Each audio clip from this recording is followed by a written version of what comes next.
Junior NTR TDP party పగ్గాలు పట్టుకుంటే తప్ప తెలుగుదేశం పార్టీ అవకాశాలు ఉండవని, అసలు జూనియర్ ఎన్టీఆర్ తెలుగుదేశం పార్టీలోకి విజయ అవకాశాలు దక్కించుకోవాలంటే ఆయన ముందుకు వెళ్ళాలి అంటే తెలుగుదేశం పార్టీ అధికారాన్ని చేపట్టాలని కోరుతున్నారు. సో ఇప్పటికే కొడాలి నాని ఈ విషయంపై చాలానే నిర్ణయాలు తీసుకున్నట్టుగా అయితే తెలుస్తోంది. సో జూనియర్ ఎన్టీఆర్ ఇప్పటికీ రాజకీయాలకి సంబంధించి ఏ విషయంలోనూ ముందుకు రాలేదు.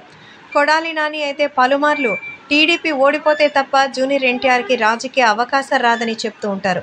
మరి జూనియర్ ఎన్టీఆర్ చెప్తున్న ఈ విషయాల్ని చూస్తుంటే ఖచ్చితంగా ముందు ముందు మరిన్ని మంచి విషయాలు మరి జూనియర్ ఎన్టీఆర్ చెప్తారని ఎదురు చూసాం. కానీ ఎప్పటి వరకు సరే జూనియర్ ఎన్టీఆర్ రాజకీయంగా ముందుకు రాలేకపోయారు. కొడాలి నాని టార్గెట్ అంతా ఏంటి అనంటే జూనియర్ ఎన్టీఆర్ని టీడీపీకి దూరం చేయడమే. ఇప్పటికీ ఎన్టీఆర్ మౌనంగానే ఉన్నారు. దీన్ని అవకాశంగా చేసుకుని వైసీపీ కొడాలి నాని తెలుగుదేశం పార్టీకి జూనియర్ ఎన్టీఆర్కి సంబంధం లేకుండా చేయడానికి ఈ విశ్వ ప్రయత్నాలు చేస్తున్నారు.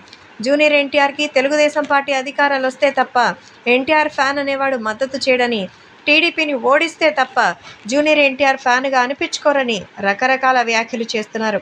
ఇవన్నీ చూస్తుంటే టీడీపీలోకి జూనియర్ ఎన్టీఆర్ని రానివ్వకుండా చేయడానికి చేస్తున్నారా, ఎన్టీఆర్ ఫ్యాన్స్ ఓట్లు దక్కించుకోవడానికి చేస్తున్నారా అనేవి మాత్రం ఇప్పుడు సంచలనంగా మారుతోంది. సో తెలుగు రాష్ట్రాల్లో ఎలక్షన్స్ సైతం ముగిశాయి. తెలంగాణలో అయితే రేవంత్ రెడ్డి కాంగ్రెస్ ప్రభుత్వం, ఇప్పుడు వైసీపీ అలాగే టీడీపీ కూటమికి సంబంధించి పోరాహోరీ పోటీ నెలకొంది. మరి ఇందులో గెలిచే పార్టీ ఏంటి? ఇరు పార్టీలు తమకు తామే విజయావకాశాలంటూ చెప్తున్నారు. అయితే టీడీపీ పార్టీకి ఓడించాలని ఎన్టీఆర్ ఫ్యాన్స్కి పిలుపునిస్తున్నారు షాకింగ్గా కొడాలి నాని.